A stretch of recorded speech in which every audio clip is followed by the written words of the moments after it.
Hello friends, good morning, नमस्ते। कैसे हैं फ्रेंड्स? मैं एस के सरूज, आपका इंग्लिश टीचर। और अब तक में हम लोगों ने पैसिव वॉइस के इंपैरेटिव सेंटेंस के फर्स्ट पार्ट ऑर्डर और रिक्वेस्ट के बारे में स्टडी किया और उम्मीद है कि अच्छा लगा होगा। आज हम इंपैरेटिव सेंटेंस के सेकेंड पार्ट और कुछ जरूरी चीजें के बारे में भी बात करेंगे। तो ठीक है फ्रेंड्स, तो शुरू करते हैं कि किस तरह से इंपैरेटिव के, जैसा कि मैंने बताया कि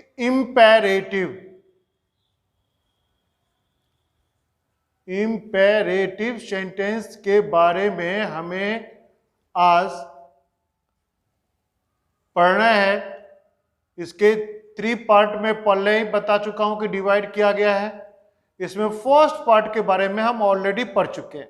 आज हम इंपैरेटिव के सेकेंड पार्ट के बारे में बात करेंगे और इसमें 2 पार्ट होते हैं सेकेंड पार्ट के, पॉजिटिव और नेगेटिव। ठीक है फ्रेंड्स, तो इंपैरेटिव के सेकेंड पार्ट, क्योंकि फर्स्ट पार्ट ऑलरेडी पढ़ चुके हैं, और थर्ड पार्ट के बारे में हम नरेशन में चर्चा करेंगे, क्योंकि थर्ड पार्ट इंपैरेटिव नहीं बन पाता है। तो फ्रेंड्स, आज हम इंपैरेटिव के सेकेंड पार्ट के बारे में पढ़ेंगे। तो इंपैरेटिव के सेकेंड पार्ट का पॉजिटिव के बारे में देखेंगे। तो इंपैरेटिव के सेकेंड पार्ट के पॉजिटिव का जो एक्टिव होता है वो क्या होता है? तो इसके एक्टिव का जो स्ट्रक्चर होता है वो होता है late plus object plus V1 object and other words. ठीक है फ्रेंड्स, ये इसका एक्टिव है, यानी कि 2 ऑब्जेक्ट। थोड़ा सा डिफिकल्ट तो है, पर इतना नहीं है कि आप समझ नहीं सकते। तो फ्रेंड्स, जैसे ही हम इसे पैसिव में कन्वर्ट करेंगे तो किस ढंग से ये पैसिव में बनेगा? तो यहां में फ्रेंड्स लेट को लेट में ही रखेंगे, प्लस ये ऑब्जेक्ट यहां आएगा ऑब्जेक्ट में ही, ये चेंज सब्जेक्ट में नहीं होगा। वर्ब के बाद वाले ऑब्जेक्ट को लेट के साथ के ऑब्जेक्ट में जोड़ेंगे, प्लस बी प्लस V1 को V3 में कन्वर्ट करेंगे, other word same, plus by, plus अब ये ऑब्जेक्ट यहां आगा आकर के यहां ऑब्जेक्ट बनेगा। देखा फ्रेंड्स, तो किस ढंग से हुआ? चूंकि एक्टिव से पैसिव या पैसिव से एक्टिव, ये cross changing of subject and object होता है, ये पहले से ही आपको पता है। तो क्रॉस जब हम ऑब्जेक्ट को चेंजिंग किया तो एक्टिव में लेट के साथ जो ऑब्जेक्ट था वो पैसिव में बाय के बाद वाला ऑब्जेक्ट बन गया, और लेट के साथ जो ऑब्जेक्ट बना जो वर्ब के बाद वाला ऑब्जेक्ट था। अब हम इस पे अगर हम कोई भी सेंटेंस को उठाते हैं, let him teach me English.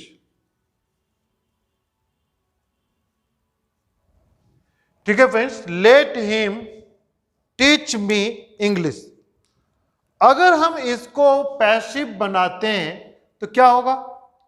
Late, चूंकि लेट के साथ हिम है और टीच के बाद मी है, तो यहां टीच यहां वर्ब हो गया है, तो वर्ब के बाद वाला ऑब्जेक्ट यहां हो गया me. Let me be taught English by him.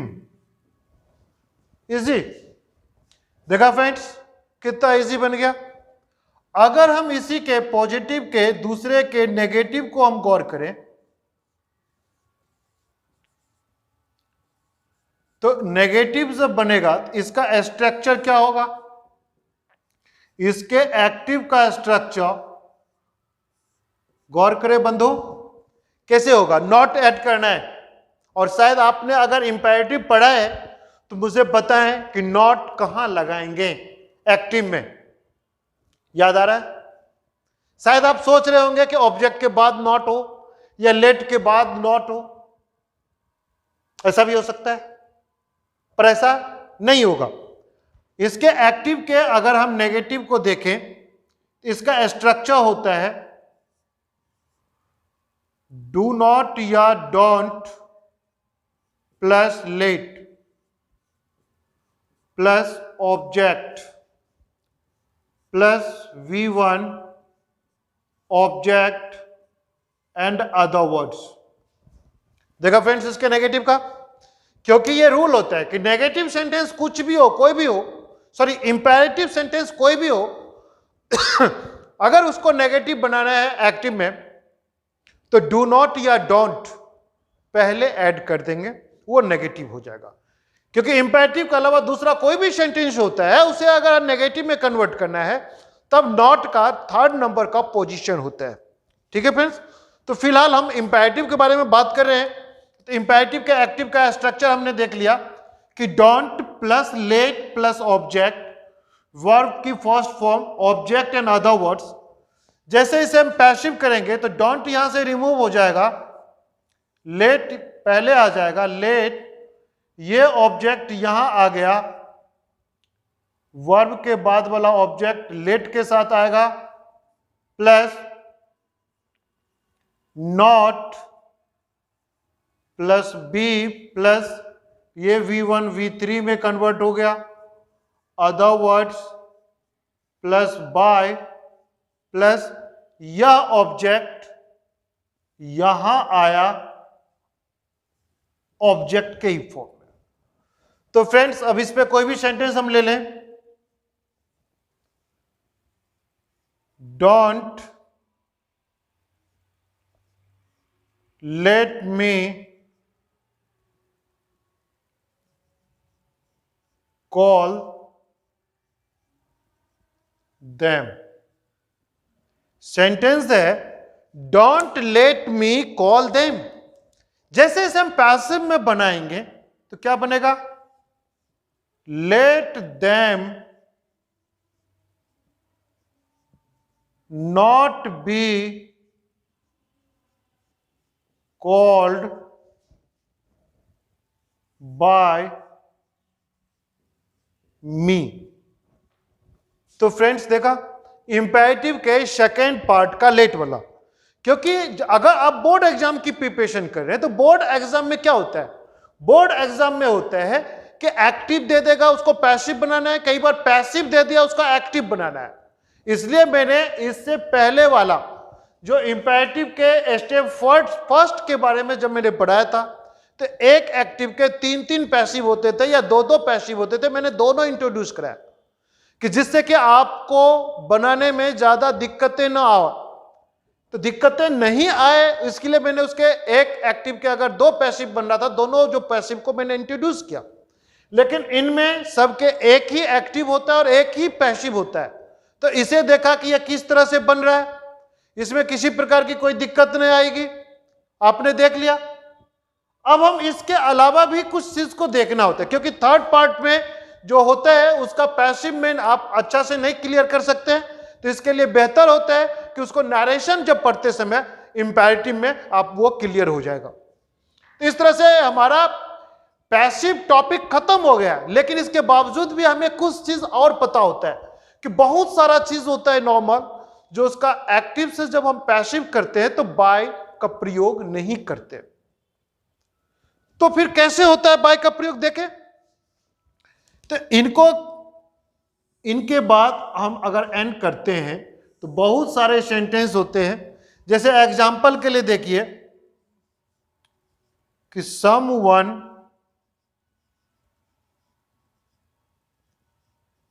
Has stolen my pen। तो फ्रेंड्स, अगर ये एक्टिव हो गया और इसे हमें पैसिव बनाना है कि someone has stolen my pen, इसका पैसिव कैसे होगा? तो इसका पैसिव सिंपल सा होगा, क्योंकि समवन हैज स्टोलन पता नहीं है, तो सिर्फ हम ये यूज करेंगे, my pen has been stolen, बात खत्म है।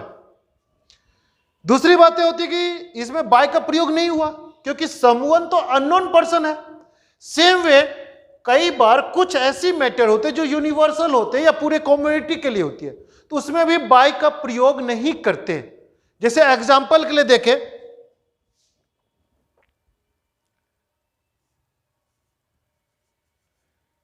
People of Bihar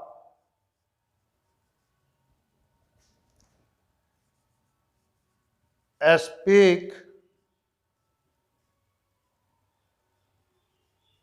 Hindi. अब इसको अगर हमें पैसिव बनाना है तो क्या होगा कि people of Bihar speak Hindi, तो इसका जैसे हम बनाएंगे पैसिव में तो क्या होगा, हिंदी इज स्पोकन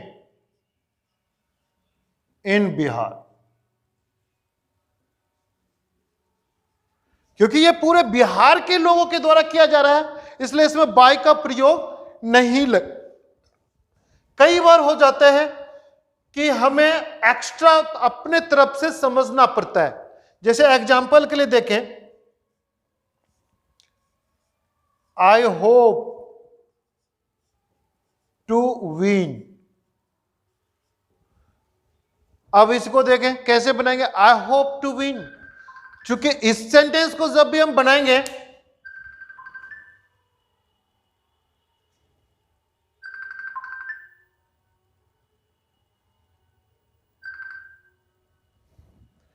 इस सेंटेंस को हम जब भी बनाते हैं आई होप टू विन, तो क्या होगा, तो इसमें अपने तरफ से बनाएंगे,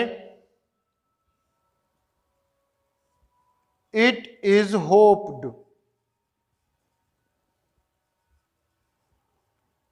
to win.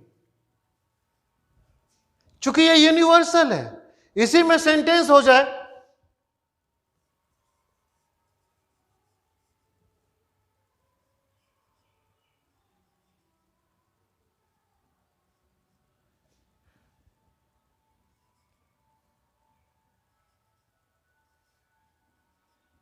May he will save, तो इसको जैसे हम बनाते हैं तो ये भी होता है, इट इज प्रेड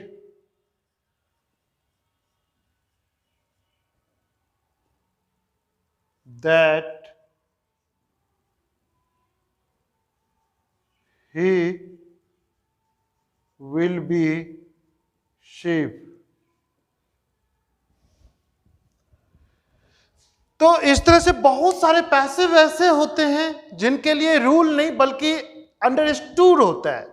इसके अलावा हमें यह भी देखना है फ्रेंड्स कि बहुत से वर्ब ऐसे होते हैं जिसके साथ बाय का प्रयोग नहीं किया जाता है, यानी कि by is not used, by का प्रयोग नहीं किया जाता है। तो हमें देखना है कि बाय का प्रयोग आखिर कहां कहां नहीं होता है। तो देखें, नो, नो शब्द जो है, नो का थर्ड फॉर्म नॉन बनता है और इसके साथ बाय नहीं बल्कि टू का प्रयोग किया जाता है। देखा फ्रेंड्स, नो के साथ बाय नहीं बल्कि टू का प्रयोग, तो नॉन के साथ टू का प्रयोग हो गया। सेम वे आप देखें, लाफ्ड, लाफ्ड के साथ बाय का नहीं बल्कि एट का प्रयोग किया जाता है। इसी तरह से अगर आप देखें, अलार्म्ड, अलार्म्ड हो गया तो इसके साथ जो है एट का प्रयोग किया जाता है। अलार्म्ड एट या एनॉयड,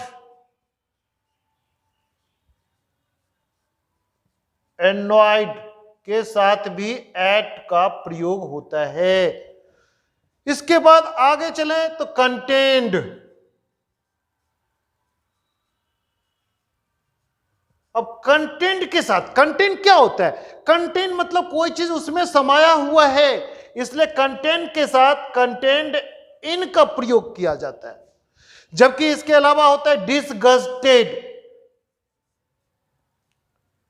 डिसगस्टेड। तो डिसगस्टेड के साथ क्या यूज करेंगे फ्रेंड्स? तो डिसगस्ट मतलब किसी के साथ होता है, तो डिसगस्टेड विद। सेम वे डिसप्लीज्ड, डिसप्लीज्ड के साथ भी विद का प्रयोग करते हैं। तो जब डिसप्लीज्ड के साथ विद का प्रयोग करेंगे तो क्या होगा? प्लीज के साथ भी विद का प्रयोग करेंगे, प्लीज्ड के साथ भी विद का ही प्रयोग होगा। ठीक है, फिर उसी प्रकार अगर आ जाता है सरप्राइज, तो सरप्राइज्ड के साथ एट का प्रयोग किया जाता है। Same way offend, offended, offended के साथ भी विद का प्रयोग किया जाता है। तो इस तरह से कई सारे वर्ब होते हैं जिसके साथ आप बाय का प्रयोग करने से सेंटेंस गलत हो जाता है।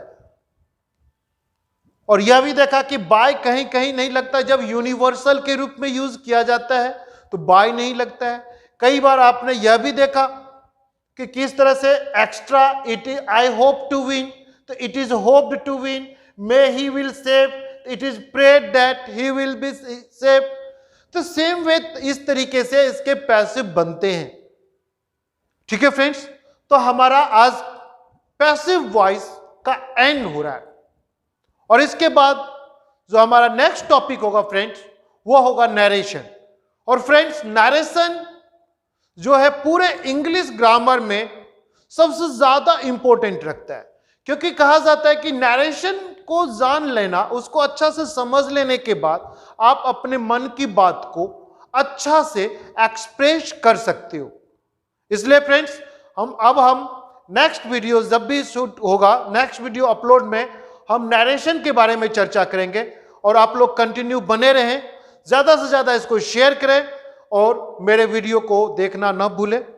आप देखें, बोर्ड एग्जाम भी बहुत पास आ रहा है, डेट अनाउंस हो चुका है बिहार बोर्ड का, सीबीएसई का तो अभी तक कोई पता नहीं है, तो देखते हैं। तो फ्रेंड्स आप वीडियो को देखें, प्रैक्टिस करें, अच्छा लग रहा हो शेयर करें, कमेंट करें। ठीक है फ्रेंड्स, तो thank you, have a nice day to you.